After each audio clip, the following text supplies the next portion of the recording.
মুখ্যমন্ত্রীর নির্দেশের পর আলুর দাম কমানোর ব্যাপারে সরকারি চাপের মুখে পড়ে কর্মবিরতির ডাক দিয়েছেন ব্যবসায়ীরা।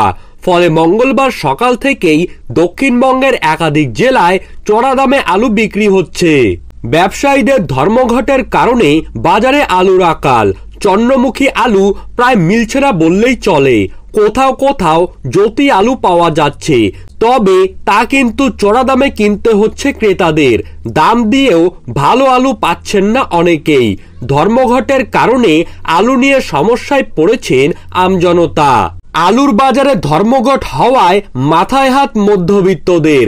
মঙ্গলবার সকাল থেকেই আলুর দাম কিন্তু অগ্নিমূল্য হয়ে উঠেছে। অনেকেই বলছেন আলুর যোগান কমে যাওয়া এবং চাহিদা বেড়ে যাওয়ার কারণে যে পরিস্থিতি তৈরি হয়েছে তা কিন্তু কাজে লাগাচ্ছেন ব্যবসায়ীরা। অনেকের অভিযোগ বহুদিনের পুরনো খারাপ আলুই কিন্তু বিক্রি করছেন বিভিন্ন ব্যবসায়ীরা। নিরুপায় হয়ে তাই কিন্তু কিনতে হচ্ছে সকলকেই। বর্ধমান থেকে শুরু করে নদিয়া, মুর্শিদাবাদ, বাঁকুড়া, বীরভূম প্রায় প্রত্যেকটি জায়গাতেই সমান ছবি পাওয়া যাচ্ছে। এই রকম ভাবেই যদি ব্যবসায়ীদের ধর্মঘট চলতে থাকে তাহলে কিন্তু আলুর দাম আরো বেড়ে যাবে।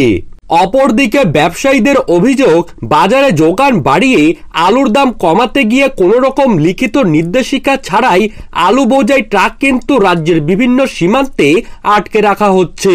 প্রতিবেশী রাজ্যগুলিতে আলু রপ্তানি না করার ফলে বাংলার হাত থেকে কিন্তু ইতিমধ্যেই আসামের বাজার হাতছাড়া হয়ে গেল। উত্তরপ্রদেশের আলু ব্যবসায়ী তথা কৃষকরা ট্রাকে ট্রাকে আলু লোড করে তা কিন্তু পাঠাচ্ছে আসামের বাজারগুলিতে।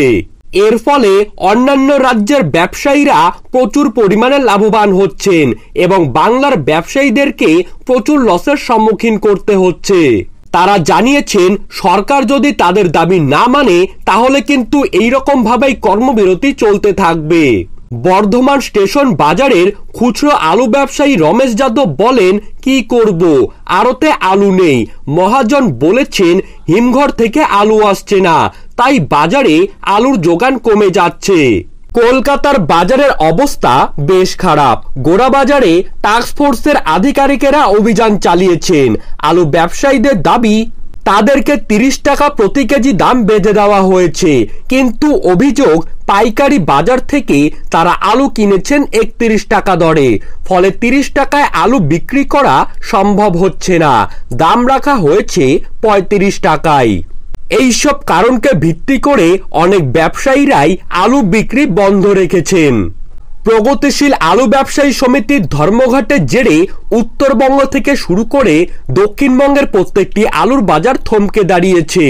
আলুর দাম আগামীকাল থেকে আরো বেড়ে যেতে পারে।